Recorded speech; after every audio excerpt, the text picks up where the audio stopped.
Ring-a-ling, ring, ring. Wait, who? What? Are you kidding me? My boy Daniel Ritchie is on the line. What? Daniel Ritchie. There he is. There Mike, he is. what is up, buddy? What is up? Long time no see, man. It's good to finally talk to you, dude. When the heck is the last time I saw you in person? 4 years? I don't know. Yeah, it's been 5 or 6 years. I think I last lived in Charlotte Metro in 2018. What? Yeah, dude. That's insane. Yeah, that's insane. Yeah. We're getting old. That's why we got gray in the beard and no hair on the head. Older. Yes. Okay. And wiser. Daniel, I don't think I'm moving the needle in wisdom or intellect or anything like that. That's for sure. Well, Daniel Ritchie coming at us. Welcome to the podcast. I'm really stoked that you accepted my humble invitation to come on and chit chat. Dude, about life. It wasn't humble. You just came straight out the cut. You were like, "Hey, I got a podcast. Let's do it." Like it was. You were just. That's kind of true. You were direct, I was bro. I was a little aggressive. I was impressed. Yeah. I was like, "That's a man who knows what he wants," and I respect it. So there's very little humility. It was just like it was hammer to nail. Oh my gosh. Anyway, we digress. So it's always fun for me when I'm interviewing someone who is not like in my own town. Yeah. Because I've done a few of those already. But you lived here in Huntersville, which is just north of Charlotte, North Carolina, and moved away from us here and moved over toward Raleigh. Yep. And so why did you make the move? I don't remember. So we made the move. Number one, no offense, we're not Charlotte people. Charlotte, the Charlotte metro area just kept growing, and it was just like, man, the infrastructure stuff, traffic, the school systems, like, we have a 10-year-old, 7-year-old. It was just like, I don't know, man. There were just so many things where it's just like, I think because I went to college in Raleigh, my wife grew up in Raleigh, and so we knew the city well. And we're just like, man, I think this is a good spot to raise family, and cool. and so it's been a huge change. I miss the airport, bro. Like, oh my gosh, the airport is a gift compared to Raleigh's compared to the Raleigh-Durham airport that we have. So yeah, I miss Charlotte for that fact, and for the fact that Mike Hall is there. Oh, stop. The funniest thing is, I just was thinking about this morning, that we were almost next door neighbors before we ever knew each other. Oh, 100%. Yeah. I mean, we lived right around the corner from each other. Yeah. And I'm like, who is this guy? Because I would have to pass your house on the way to my house. This is back in like 2014 or something. Yeah. And I'm like, who's this guy pushing his lawnmower with his chin?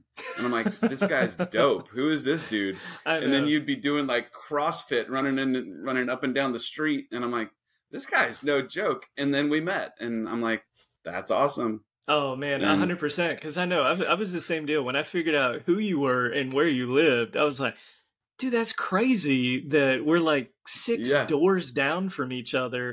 And we had been like that for, I think it was like 8 or 10 months before we finally met. It's so true. So true. So you do a ton of public speaking. Yeah. And that's awesome. As do I.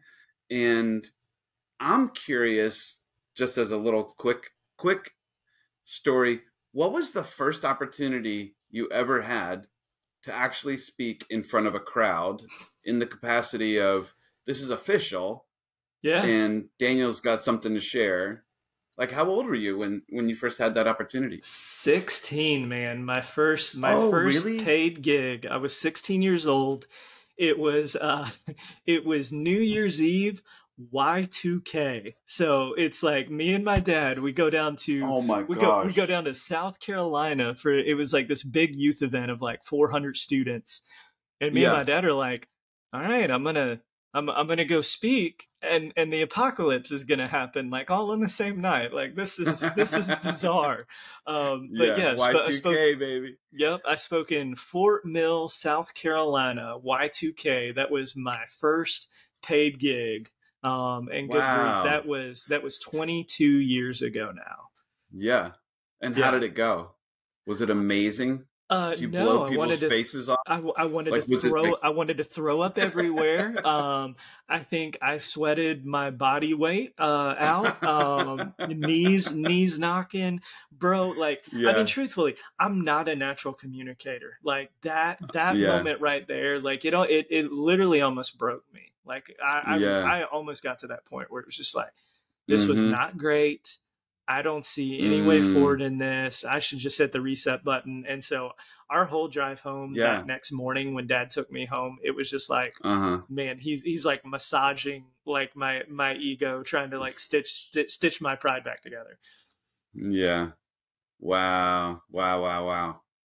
So I'm yeah. curious, when did you start driving? So you're 16, Yeah, so which I would. is when you get your license in North Carolina, but was it a couple years after that or what? No, I had my license, but dad was kind of wary of, one of those deals where it was like, all right, he's going to drive 2.5 hours south because we were living in Right. Greensboro, North Carolina at the time. Right. Drive 2.5 hours south, at night through Charlotte. He Mm-hmm. was like, this is a lot for a 16-year-old. So he spared me. He Any thought, 16-year-old. yeah. Oh, for sure. Arms are not. Yeah, This is much a less your lot for any. left foot being up on the steering wheel. So yeah, dad was like, and I think too, my dad was like, it really, like there's a place that wants to bring my 16-year-old in to speak. I think he was like, I think he thought this is like catfish or something, man. Like I gotta make sure Yeah. my son isn't gonna like get abducted and put on the black market or something like that. Wow. All right. Yeah, that would have been unfortunate if Yeah, that had yeah, happened. that would have been a rough end. Oh my gosh. So you're chilling over in just north of Raleigh, North Carolina. And so so far 2023, it's now mid-April. How many actual speaking engagements have you had this year since January 1st? Oh Just my a rough goodness. guess. It's in the 40s. I'd say Okay. between like 40 and 45. So it's like Yeah. I'm like, I think when I was looking at the calendar, it was like on pace for like 110 this year. Like I'll speak Yeah. about 185 days on the road, something to that effect. Yeah. And you have a new book coming out, or you just dropped a new book? Yeah, dropped a book last year called Endure. And just kind of man, it was like my COVID book. I wrote it Mm-hmm. in COVID. Because I mean, Mm-hmm. again, in that part of my life, man, I was a full-time speaker. So I'm on the road.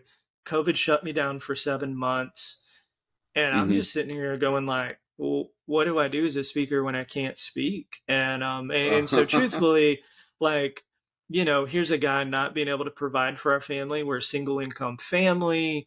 I'm not Yeah. doing what I love. And so on a lot of levels, man, I hit rock bottom in that time. Mm-hmm. And so I Mm-hmm. really wrote Endure for myself, like reminding me Mm-hmm. why I do what I do.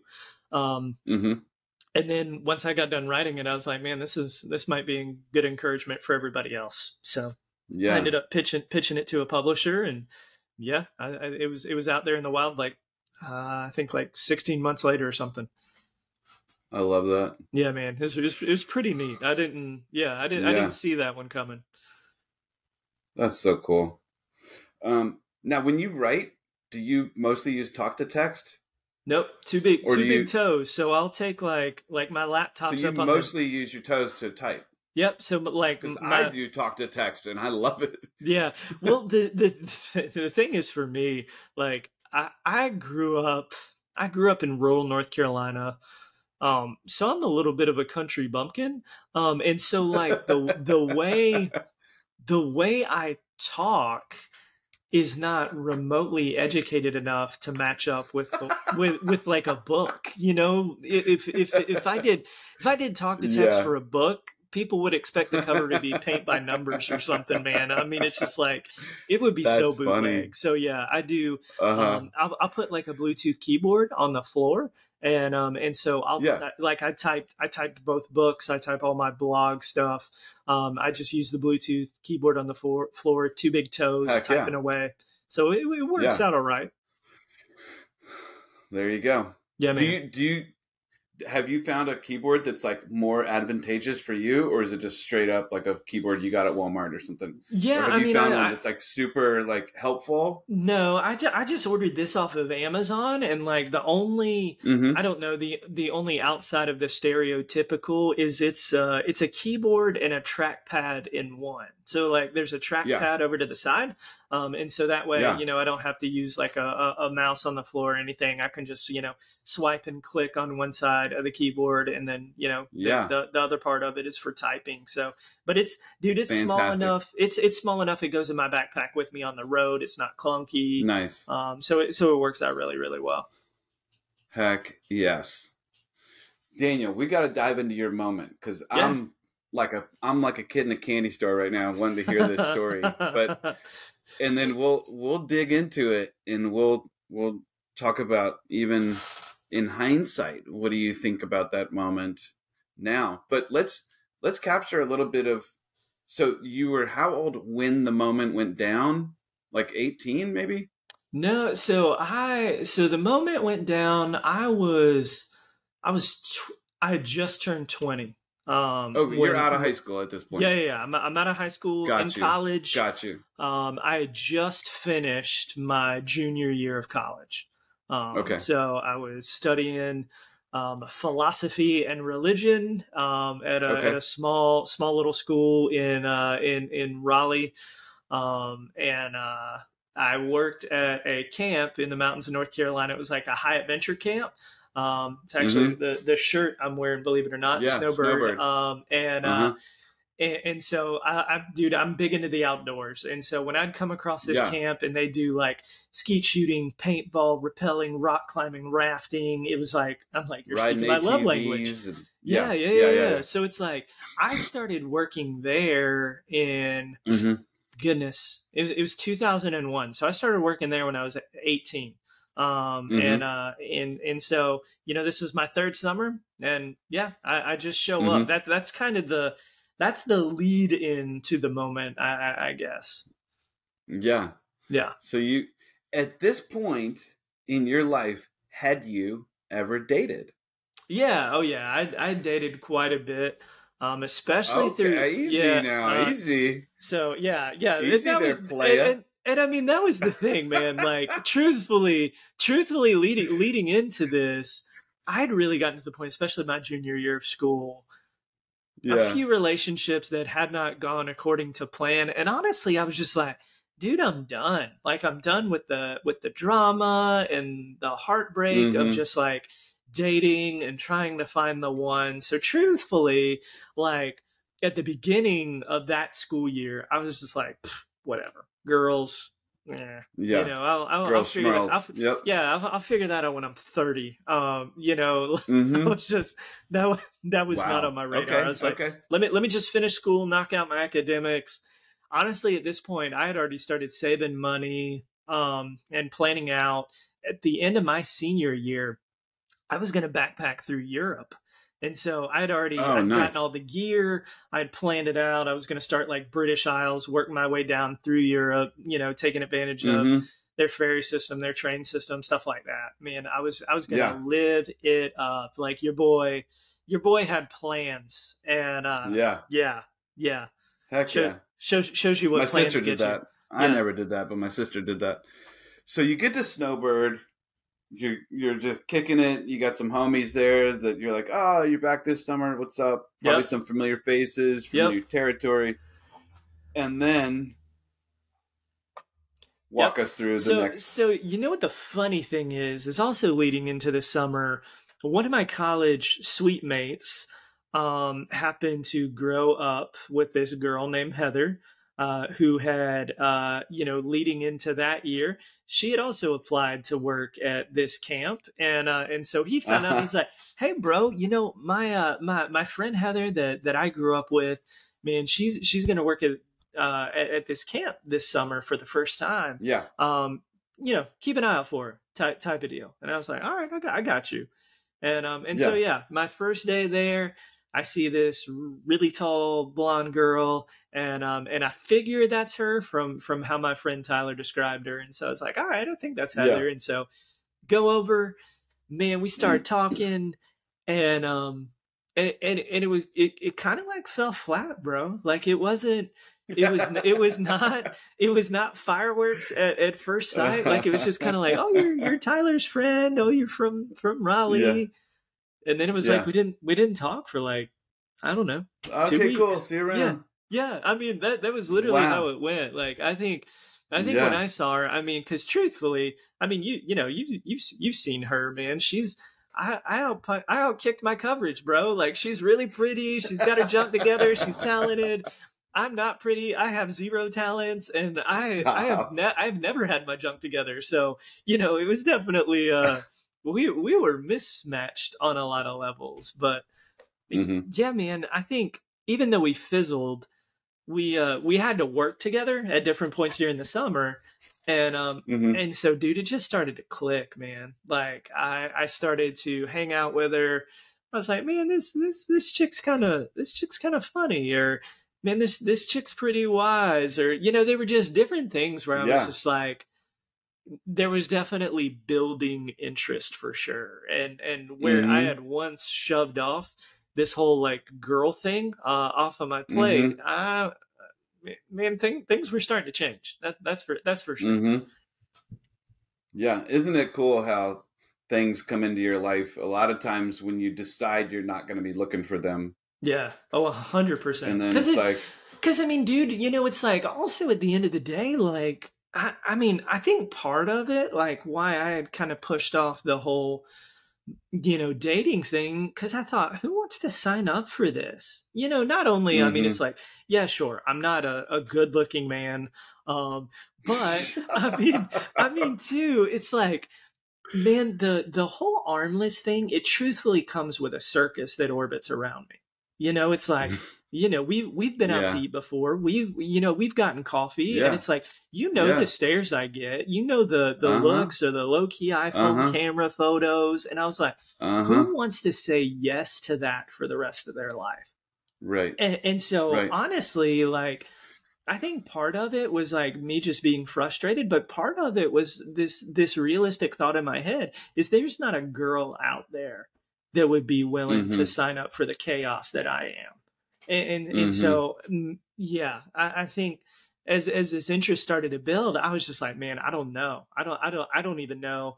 Even if we click and we're all in, I don't know if she's going to want to be all in with this whole thing. Right. So how long were you at the camp? Yeah, so we worked there 3 months. So it was May to August. So you run 12 weeks really hard. Yeah. And so by the end of the 12 weeks, dude, I was like 95% convinced that she was the one. I was like, this girl is it. I'm head over heels for her. Like we line up in so many ways. She was not quite at that place. Like I was about to ask, like, were you getting return vibes? Yep. Like I think she knew, but it was like just truthfully going in. I mean, now in hindsight, we both go back to school. I was going to school just outside of Raleigh, actually the city where I am now. I went to school in Wake Forest. She went to school in Cullowhee, Western Carolina. So we literally go to school 5 hours apart from each other. And so when she goes back to school, she tells her roommate, hey, I think there's this guy really interested in me. I think he thinks I'm the one. And she's like, I'm trying to figure out if he's the one. And so they're kind of processing through this. And so in the midst of like the next 2 months, I think she comes back to Raleigh because she's born and raised in Raleigh, her family lived here. I think she comes home 4 times. from August to October. And dude, those 4 times, it was like icing on the cake. I was like, this chick's it. Like I love her. You saw her all 4 times? Yep. Saw her all 4 times. Every time she was in town, she's like, hey, you want to come over, eat with my family? Because like my school didn't have a cafeteria. So it's like we had to make all of our own food in college, which as an as an armless college man, my repertoire of food was like ramen, spaghetti, and peanut butter jelly. Like that was it, bro. Like I was not a chef, and so I think nary a vegetable in sight. Yeah. Well, I was also probably too broke to afford vegetables too, and so I think part of it was Heather was like, I can't let him die. Like he's gonna starve to death up there, and so she would invite me to her house every time she was home, and in the process of this, man, like I was 100% for sure. And so the last time she came back in October, it was the state fair. And so, you know, I'm a country boy. So I'm like, yeah, let's go to the fair, see the big old pumpkins and the big old cows, you know? And so went and hung out, and dude, that was the night. Like she had, and of all things too, I was going to pick her up to go on this date to the fair, and my car broke down, and so she had to come pick me up for us to go on our date. And so we finished the time at the fair. She takes me back to my sketchy duplex that I was living in at the time. Yeah. And I was just like, hey, can you come in for a second? And dude, she rolls into the duplex, and without ever having gone on a date, like quote unquote, like I'd hung out with her family, hung out with her at camp. We'd never taken a date. Right. And that wasn't the plan. I'll say that. Like I'm not super holy, because like I told you, I dated for years, but it was just like just how I don't know. It's how our relationship worked. But right there in our sketchy duplex, I was like, will you marry me? And she didn't hesitate. She didn't. Did you get down on a knee? Well, I got down on a butt, you know, because it's like if I'm down on both, if I'm down on both knees, I can't do anything. You've only got one. Yeah. I'm like, man down. And it was funny too, because dude, honestly, the proposal was on a whim, because I didn't have a ring yet. But I just like, oh wow, I knew it was the moment. I knew she was it, and so I proposed to her right there. Wow. I prayed over her, and then it was like the next morning we told her folks and my folks, hey, we're getting married. I mean, that was how it went down. Dang, dude. So now you're engaged. You met this girl in May. Yeah. And we're engaged in October. In October? Yep. Okay. Yep. Candace and I met at like Thanksgiving and got engaged in March. Let's go. Well done, sir. Beat you by a little bit. Well done. And then got married in August. So ooh. Met in I love it. But we were older, you know, and sometimes when you're older, you're like, okay, we don't need to stop, collaborate, and listen. We know what's going on. I mean, we know what's compatible. You know, here's the thing. It's like in this culture now, it's like so many times we think we got to get everything else right before we do the marriage. But I mean, for Heather and I, so same deal. We were engaged in October. That next July, we're married, and I'm 21. She's 20. Like we are kids. But it was just like at that point we knew, and so it was like, why wait around? Then you get to figure out all these things about life together. Yeah. Oh, 100%. Like, what's the difference? Dude, our joke now, because we're going into July, will be 17 years of marriage for us. And congrats. Thanks, man. But it's funny. We always joke that it's like we've been married to 4 different people. You know, because like 21-year-old Daniel, and then 28-year-old, and then 33-year-old, and now 38-year-old Daniel. Are 4 really different dudes, you know? And so I think the thing I love is just like we've got to see each other mature and work on gifts. And I mean, truthfully too, it's like, you know, I might be getting the cart before the horse here, but I mean, the reason why that's the moment for me is like Heather, in like from that moment on, she became my greatest challenger. Like I don't know, man. I'm pretty relaxed, dude. Like I don't, Mm-hmm. and I think relaxed, like borderline, like wandering into lazy at times. Mm-hmm. And so Mm-hmm. the moment that it's like I actually had to start living for somebody other than me, or the Mm-hmm. moment I had this woman that cared about me more than anything Mm-hmm. else in the world, and realizing that this dude has gifts and talents and abilities and he is wasting them being Mm-hmm. lazy. Like she Mm-hmm. truthfully, dude, she changed everything about me. Like and in a good Yeah. way. Like she kind of called me out of coasting and to taking things more seriously, and especially like in the realm of speaking, man. Like I think people are afraid to give me an honest opinion. I think just because I'm an armless person, they're like, "Oh, I'm going to hurt his little handicap feelings," you know. Like Yeah. I Yeah. don't know why people like handle me with Right. kid gloves. And bro, it was like in those early years, like when I was in like church ministry, and I would finish a sermon, we'd get in the car. She'd look me dead in the eye. And she's like, "What the heck was that? Like that was not good." And it was like I'd almost be floored because I was like, everybody else said I was amazing, you know. But then it was Of like, course. but then to talk to her and to hear her honest opinion and to realize now Mm-hmm. she's right. Like Mm-hmm. I've got to get better at this. I've got to dial in like this aspect of my communication, or like make my stories Mm-hmm. make sense, or actually Mm-hmm. have meaning behind what I'm Connect the saying. dots between Yeah. your metaphors and your yeah. Oh, 100%. So it's like I really did have this now like outside challenger who I think Mm-hmm. now that I've been public speaking for 22 Mm-hmm. years, Mm-hmm. dude, without her, I would, I definitely would not be doing what I'm doing right now. I would probably still be, you know, a youth pastor of a youth group of like 30 kids.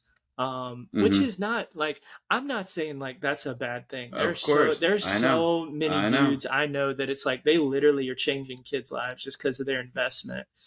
Right. But I will say, you know, it's kind of like the point we were making earlier when we were just bantering back and forth before we got on. It's like if I was just a C plus communicator and had an A plus story, Mm-hmm. nobody wants to listen to that. People want to listen to a Mm-hmm. good communicator with a good story, and Right. because of Heather's feedback and input and challenge, I went Mm-hmm. from a C plus communicator to maybe a solid B. You know, I don't know if I'm in the I don't know if I'm in the A range yet, but she at least Yeah. raised me a letter grade, so Yeah. I'll give that to her. Yeah. It's like she's sharpening you. It's Oh, like dude, 100%. she showed up to the relationship with a chisel in her hand, and Yeah, she's just carving out what's always been there under the surface, like the masterpiece, you know, that the world needs, you know, that all of us need the best. We all need the best versions of each other, yeah, but yeah. Well, having people in your life with the chisel is sometimes frustrating because you're like, will you put that down? yeah. Stop with the chisel. And Well, I feel that from my wife as well. And it's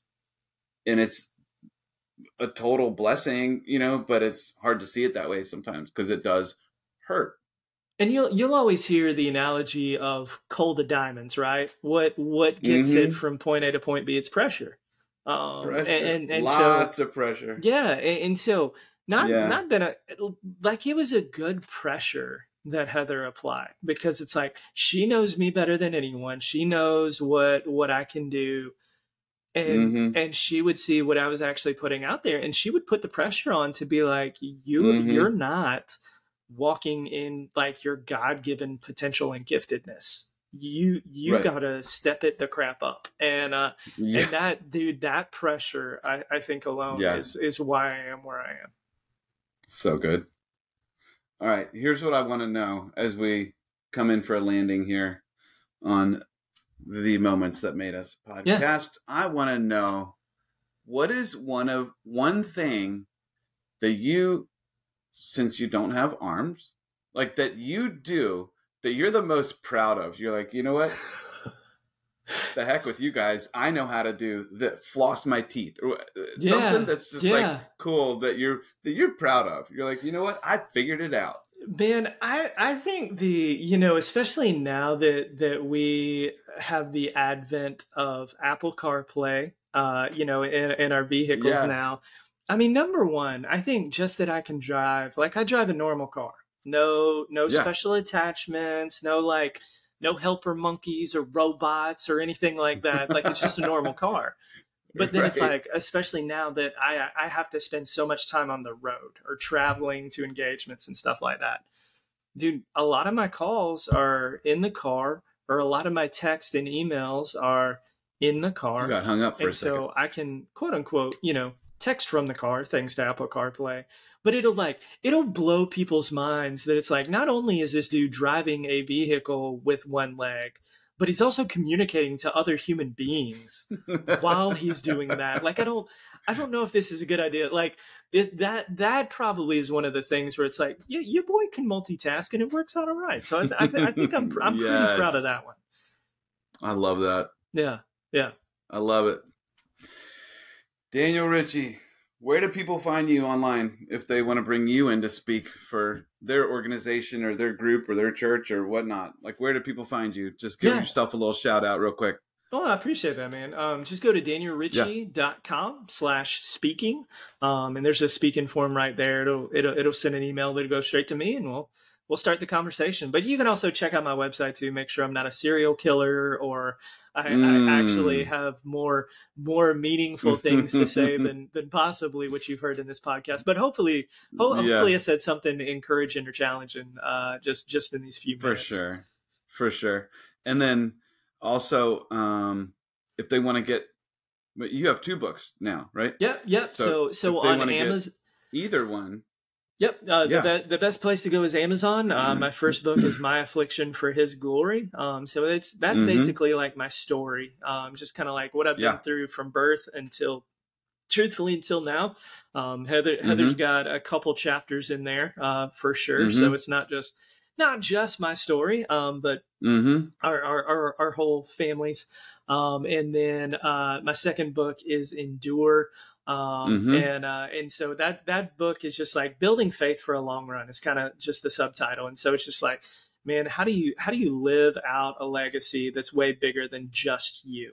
And so that's what Endure is, just kind of a very practical book. But then too, it's like, man, narrative is my thing. And so there will be plenty of stories in there. So if you've enjoyed the weird stories that I've already told, there's more of those in both books. So I think you'll enjoy them. Yep. Dude, Daniel, it's been a pleasure. Always good to see you, my friend. No doubt, man. No doubt. I know You're one of my favorite the next humans. time I'm back in Charlotte Metro, man, we gotta get some defined coffee, my dude. No question. Gosh, yeah, it's been a minute. All right, that means in the next couple months, let's figure it out before the summer's over. How about that? 100%. 100%. We'll make we'll it figure happen. We'll figure it out. Yes. All right, dude. Well, have a great night. Go kiss those babies. Good night. No and doubt. Say hi to your lovely bride. And appreciate you being on, man. Hey, appreciate you, brother. Yeah, dude. Later. Later, man.